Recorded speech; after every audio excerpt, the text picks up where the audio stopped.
कृष्णा, राधे राधे। आप सभी का दिन शुभ और मंगलमय हो और भगवान श्री कृष्ण की कृपा आप सभी भक्तजनों पर सदा बनी रहे।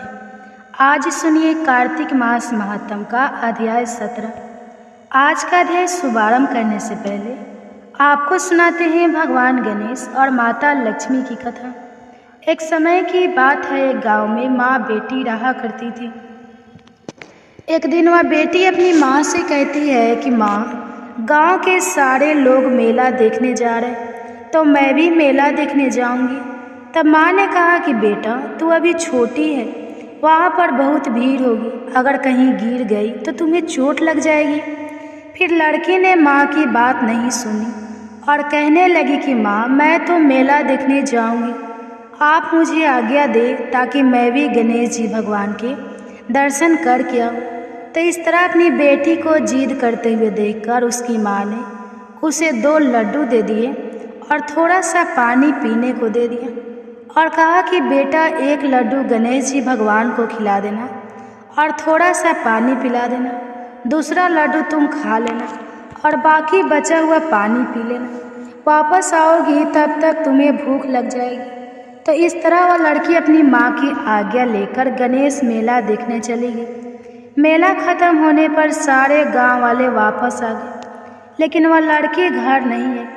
मेले में जो जो गणेश जी की मूर्ति थी उसके पास वो जाकर बैठ गई और कहने लगी कि गणेश जी, एक लड्डू खा लो और पानी पी लो, माँ ने भेजे हैं और कहा है कि एक लड्डू और थोड़ा सा पानी आपके लिए है और दूसरा लड्डू और बचा हुआ पानी मेरे लिए। ये सुनकर वह लड़की बहुत खुश हुई और जल्दी जल्दी अपने घर को चली गई और सोचने लगी कि माँ को जाकर बताऊंगी।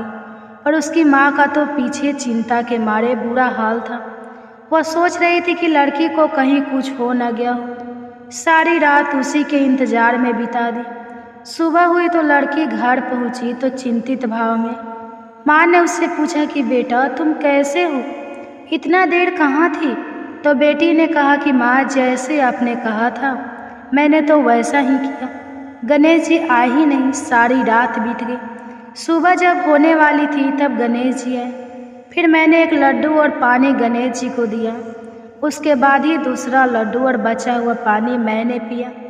इसलिए गणेश जी ने मुझे आशीर्वाद दिया है कि जो कुछ मैं मांग रही हूँ वह सब कुछ पूरा हो जाएगा।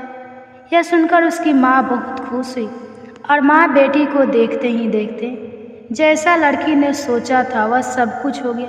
हे गणेश जी भगवान, जैसे आपने उस लड़की की पूजा स्वीकार की वैसे सबकी करना, सुख सौभाग्य सबका बनाए रखना। बोलिए गणेश भगवान की जय। आइए अब सुनते हैं माँ लक्ष्मी जी की कथा।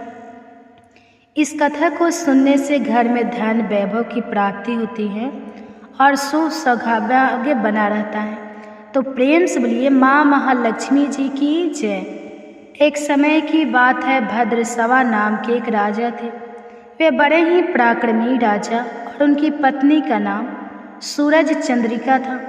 रानी दिखने में बहुत ही सुंदर और सुलक्षणा थी तथा पतिव्रता नारी थी। उन दोनों को 7 पुत्र तथा उसके बाद में एक कन्या का वरदान मिला था। तो वरदान के अनुसार उन्हें पहले 7 पुत्रों की प्राप्ति हुई, उसके बाद एक कन्या ने जन्म लिया। तो राजा और रानी ने अपनी बेटी का नाम श्याम बाला रखा। एक समय की बात है कि माँ लक्ष्मी जी के मन में आया कि मैं महल में जाकर राजा के राजप्रसाद में रहूं, इससे राजा को दुगुने धन दौलत की प्राप्ति होगी और वह इस धन दौलत से अपनी प्रजा को और भी अधिक सुख दे पाएगा। अगर गरीब के घर में रहूंगी तो वह तो स्वार्थी की तरह केवल अपने ऊपर ही खर्च करेगा। तो यह सोचकर श्री महालक्ष्मी जी ने बूढ़ी ब्राह्मण स्त्री का रूप धारण किया और हाथ में लाठी लेकर लाठी के सहारे धीरे धीरे रानी के महल के द्वार तक पहुँच गए।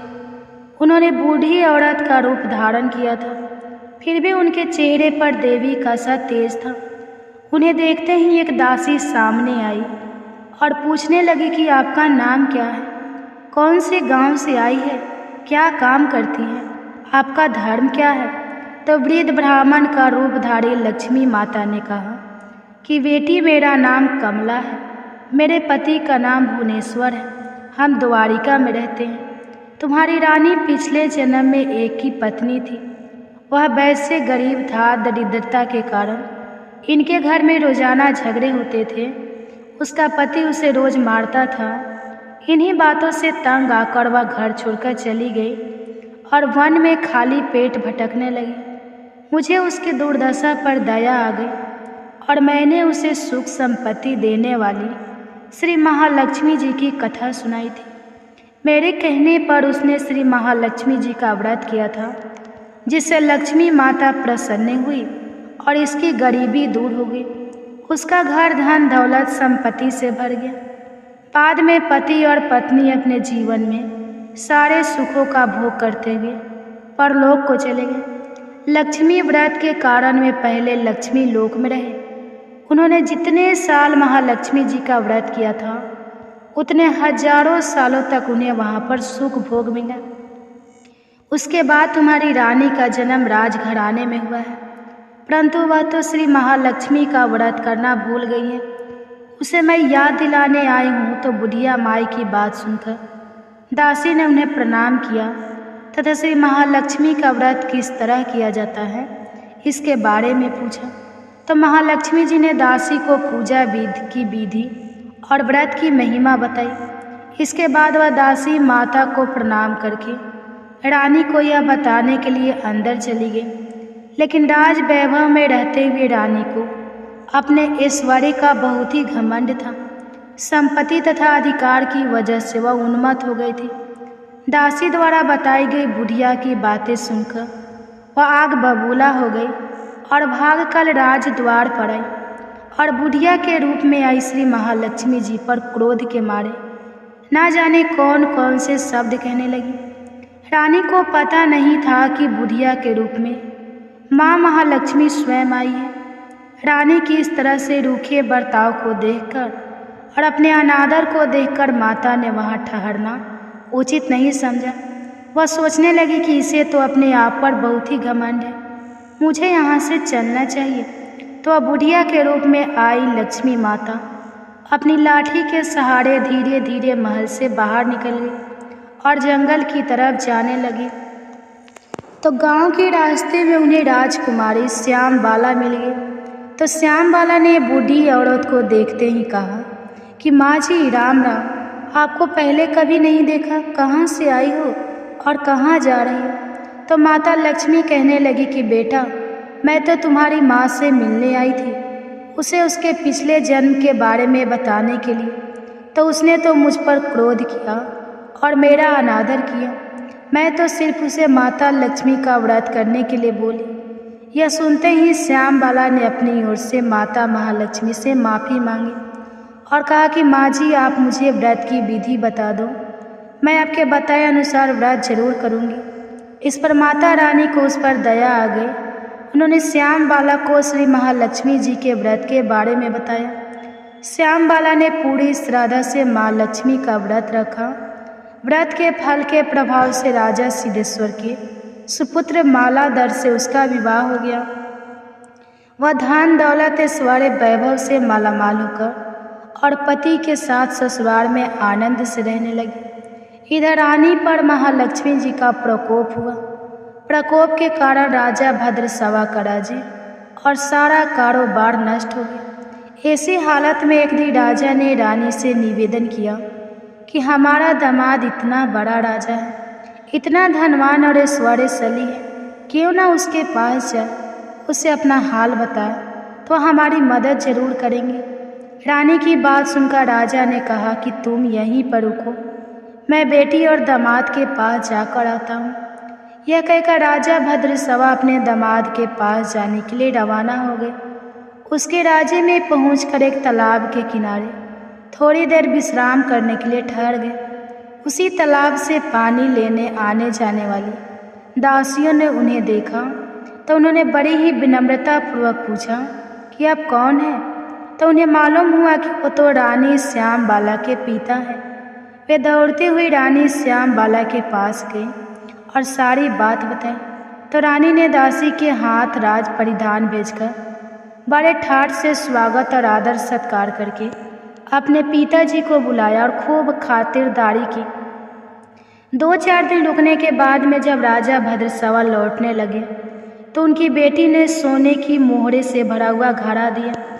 जब राजा भद्रसवा घर लौट आए तो उन्हें देखकर रानी सूरज चंद्रिका बहुत ही खुश हुई कि फटे पुराने कपड़े पहनकर गए थे और राजा के परिधान में वापस आए हैं तो बेटी ने खूब सारा धन दिया होगा। फिर राजा ने वह घोड़ा अपनी पत्नी सूरज चंद्रिका को दे दिया। जैसे ही उसने घोड़े को खोला तो वह कहने लगी कि हाय राम, हे भगवान, इस घड़े में तो कोयले भरे हुए हैं, पर यह तो सब महालक्ष्मी जी के प्रकोप से हुआ था। रानी को बहुत गुस्सा आया। वह सोचने लगी कि मेरी बेटी को धन का घमंड हो गया है और उसने हमारा अपमान किया है। इस बार वह स्वयं अपनी कन्या के पास गई।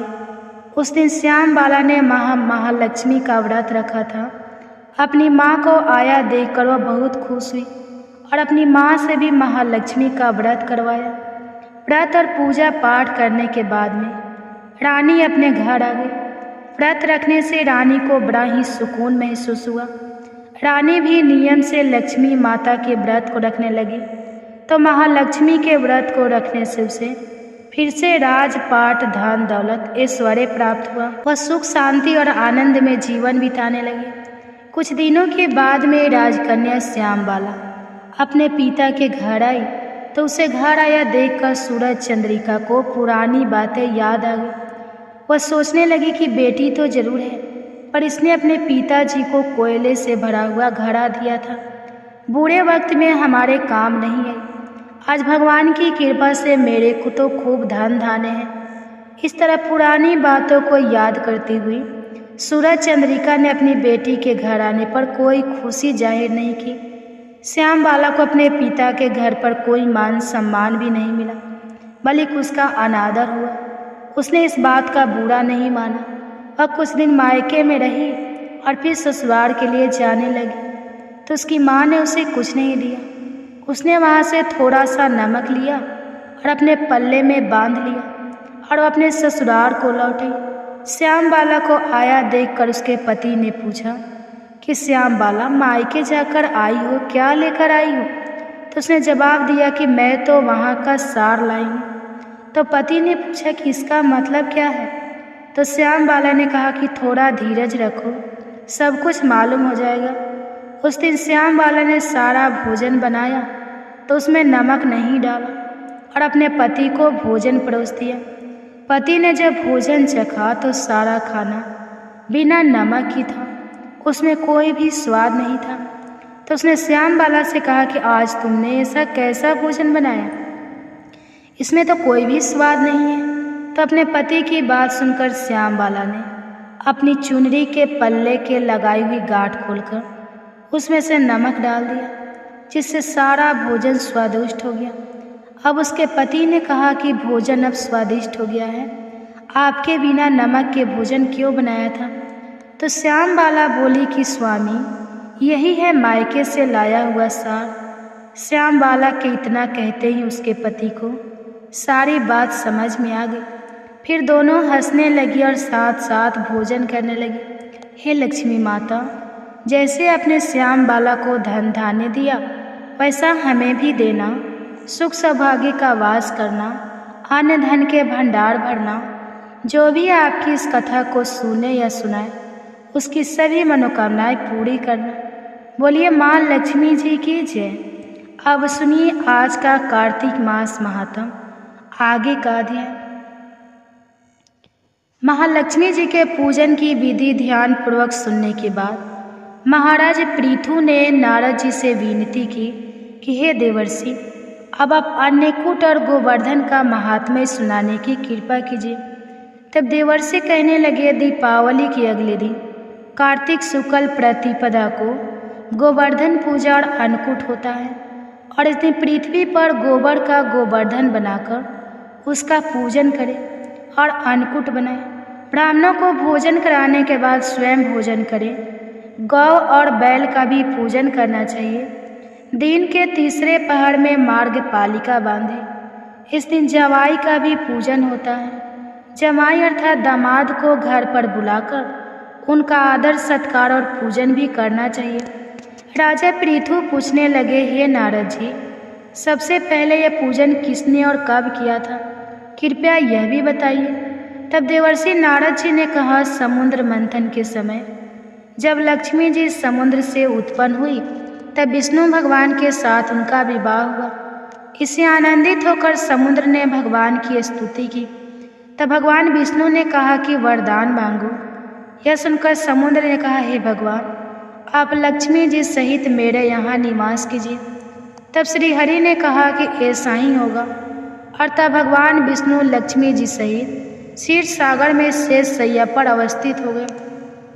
उसी दिन से आज के दिन दामाद का पूजन प्रारंभ हुआ है। जो कोई कार्तिक शुद्धि एकम को दामाद का पूजन करता है वह सब पापों से मुक्त हो जाता है। गोवर्धन पूजा का महत्व बताने के बाद नारद जी कहने लगे, हे राजा पृथु, कार्तिक शुद्धि दूज को यम द्वितीया कहते हैं। इस दिन यमुना स्नान करके यमराज का पूजन किया जाता है। दीपावली के बाद इस द्वितीय को भैया दूज भी कहा जाता है। इस दिन भाई अपने घर भोजन ना करे। अगर अपनी बहन ना हो तो गुरु की कन्या भी बहन के समान होती है, इसलिए उसे ही बहन मानना चाहिए। इस दिन बहन अपने भाई की आयु बढ़ाने की कामना से 8 अर्थात मार्कंडेय, व्यास, हनुमान, विभीषण, कृपाचार्य, अश्वत्थामा और परशुराम जी का विधि पूर्वक पूजन करें। फिर भाई को बुलाकर उसको तिलक लगाते हुए कहे कि हे सूर्य चंद्रमा, पृथ्वी, समुद्र, वेद, पुराण, तप, सत्य, ब्रह्मा, विष्णु, महेश, देवता और मुनि तथा धर्म मेरे भाई की रक्षा करें, और जब तक सूर्य, पृथ्वी आदि स्थित है तब तक मेरे भाई की संगति चले। फिर बहन भाई को तिलक करके भोजन कराए।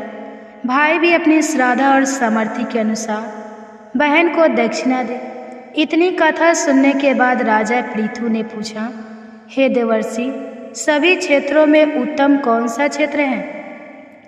तब नारद जी ने कहा, हे राजन, सब क्षेत्रों में उत्तम गंगा और यमुना जी का संगम है, जिसमें स्नान आदि करने की इच्छा ब्रह्मा आदि देवता भी किया करते हैं। गंगा जी के स्मरण मात्र से अनेक पाप नष्ट हो जाया करते हैं। जो कोई गंगा जी में स्नान करता है उसके समस्त पाप क्षय हो जाते हैं और उसकी कई पीढ़ियों को परम पद की प्राप्ति हो जाती है। गंगा जी में स्नान करने की अभिलाषा करने मात्र से ही मनुष्य अनेक जन्मों के पापों से मुक्त हो जाता है। गोदावरी, कृष्ण, रेवा, अमरावती, तुंगभद्रा, कावेरी, यमुना, बाहु, चैतवती, ताम्रपानी और सरम आदि नदियाँ और सभी तीर्थ गंगा जी में स्थित हैं। काशी क्षेत्र सभी क्षेत्रों में उत्तम है। जो काशी में वास करते हैं वे जीवन मुक्त हो जाते हैं। जो व्यक्ति काशी क्षेत्र का स्मरण करते हुए अपने शरीर का त्याग करता है वह भी मोक्ष प्राप्त कर लेते हैं।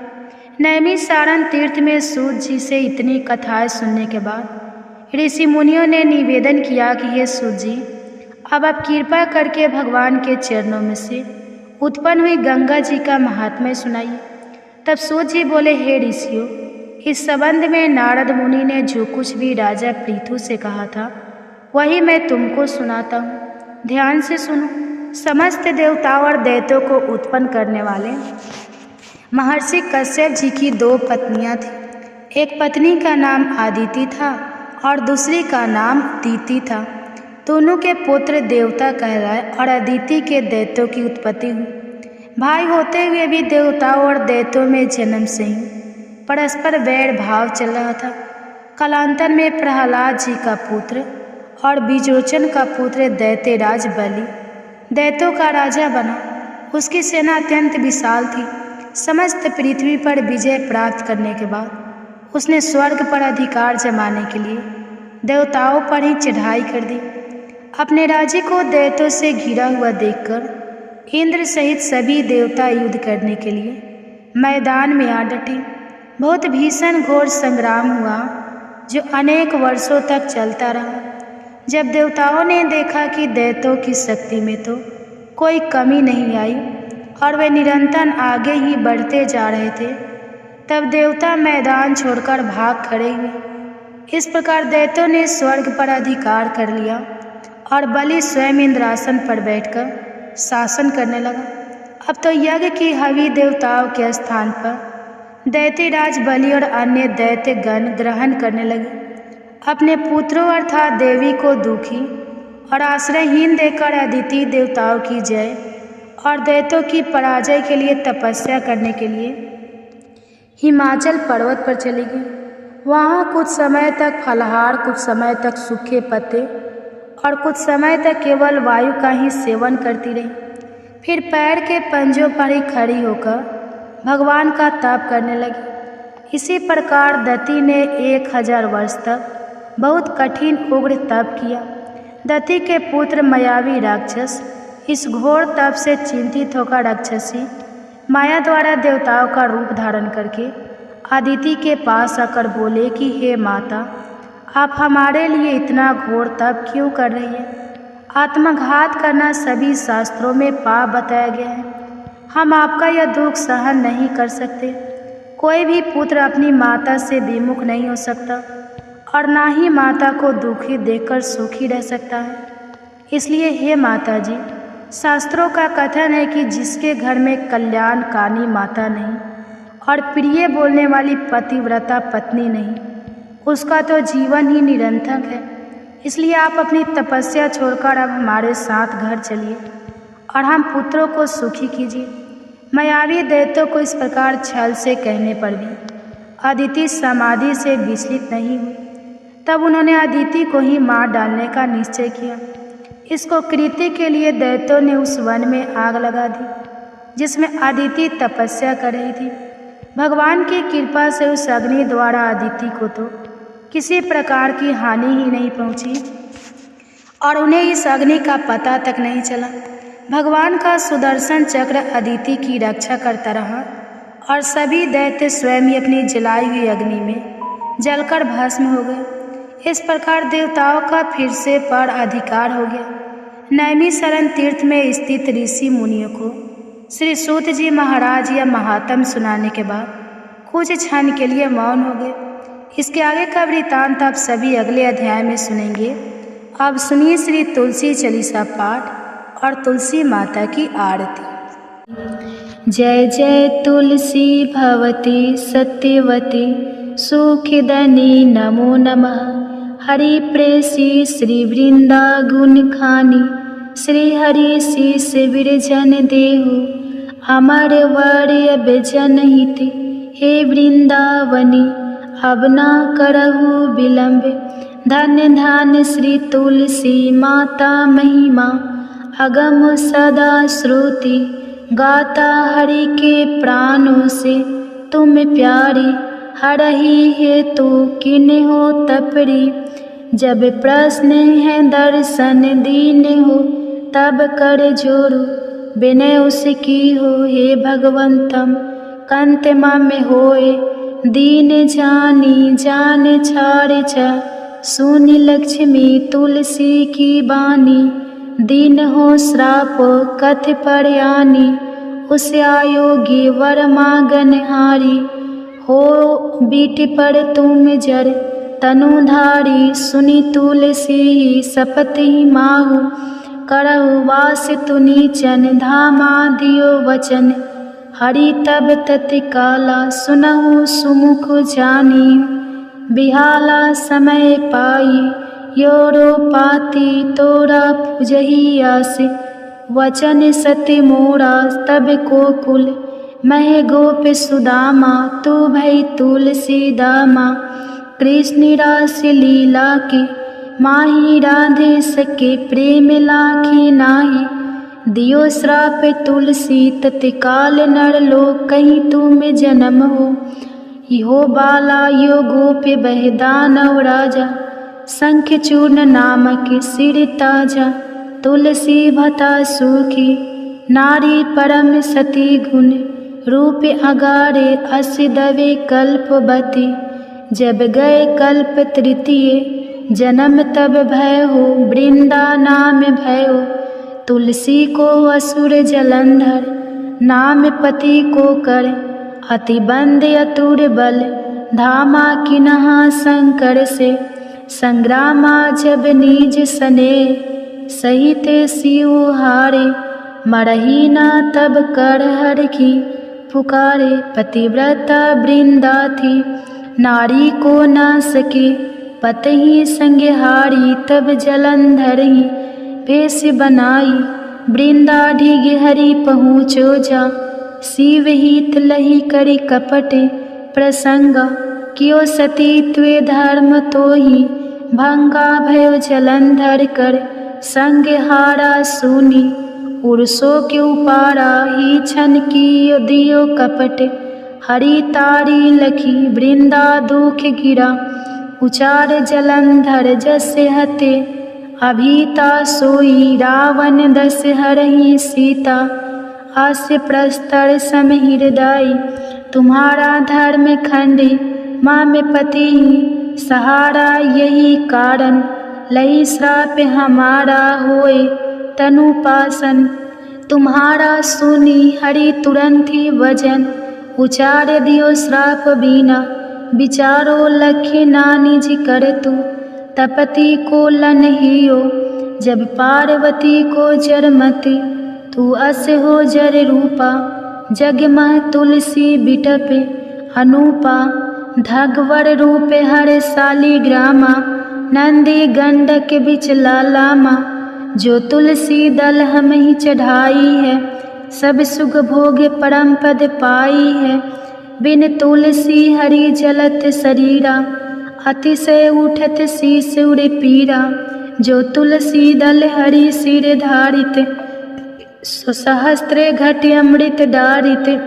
तुलसी हरि मन रंजन हारी रोग दोष दुख भंजन हारी प्रेम सहित हरि भंजन निरंतर तुलसी राधा में नाही अंतर व्यंजन हो छप्पन हो प्रकार बीन तुलसी दल ना हरही प्यारा सकल तीर्थ तुलसी तर छाही लह दे मुक्ति जन संशय नाही कवि सुंदर एक हरि गुण गावत तुलसी ही निकट सहस गुने पावत बसत निकट दुर्वासा धामा जो प्रयास ते पूर्व ललामा पाठी करही जो नित नर नारी होई सुख भाषा ही त्रिपुरारी तुलसी चलीसा पढ़ी तुलसी तरु गिरिधारी दीपदान करी पुत्र फल पावा बंध नारी सकल दुख दरिद्र हरि हारि परम प्रसन्न आसे धन जन गही कर बसही पूर्णात्रही अभिमत फल जगत महिला ही पूर्ण सब काम कज दलही तुलसी तक सहज बसही हरि राम तुलसी महिमा नाम लख तुलसी सुत सुखी राम मानस चलीसा रचो जग मह तुलसी दास। प्रेम से बोली तुलसी महारानी की जय। जय तुलसी महारानी नमो नमः। हर की पटरानी नमो नमः। तुलसी महारानी नमो नमः। धन्य तुलसी पुरन तप कीनो शालीग्राम बनी पटरानी नमो नमः। तुलसी महारानी नमो नमः। हर की पटरानी नमो नमः। जाके पत्र मंजरी कोमल श्रीपति कमल चरण लपेटानी नमो नमः। तुलसी महारानी नमो नमः। हरि की पटरानी नमो नमः।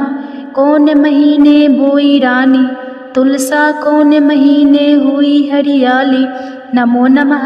तुलसी महारानी नमो नमः। हर की पटरानी नमो नमः। कौन महीने हुई तेरा पूजा कौन महीने हुई पटरानी नमो नमः। तुलसा महारानी नमो नमः। आषाढ़ मास में बोई रानी तुलसा सावन महीने हुई हरियाली नमो नमः। तुलसी महारानी नमो नमः। हरि की पटरानी नमो नमः। कार्तिक मास में हुई तेरी पूजा मंगशीर मास हुई पटरानी नमो नमः। तुलसी महारानी नमो नमः। हर की पटरानी नमो नमः। धूप दीप नैवेद्य आरती पुष्पन की वर्षा बरसाने नमो नमः। तुलसी महारानी नमो नमः। हरि की पटरानी नमो नमः। 56 भोग 36 व्यंजन, बिन तुलसी हरि एक न मानी। नमो नमः तुलसी महारानी नमो नमः। हरि की पटरानी नमो नमः। जो तुलसी को सवेरे गाए, श्री कृष्ण के दर्शन पाए। नमो नमः तुलसी महारानी नमो नमः। हर की पटरानी नमो नमः। जो तुलसी को दोपहर गाए, खीर खांड का भोग लगाए। नमो नमः तुलसी महारानी नमो नमः। हरि की पटरानी नमो नमः।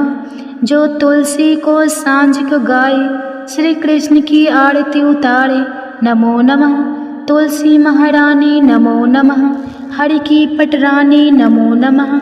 जो तुलसी को रात को गाए, श्री कृष्ण के चरण दबाए। नमो नमः तुलसी महारानी नमो नमः। हरि की पटरानी नमो नमः। सब सखी मैया तेरा यश गावे, भक्ति दान दीज महारानी। नमो नमः तुलसी महारानी नमो नमः। हरि की पटरानी नमो नमः।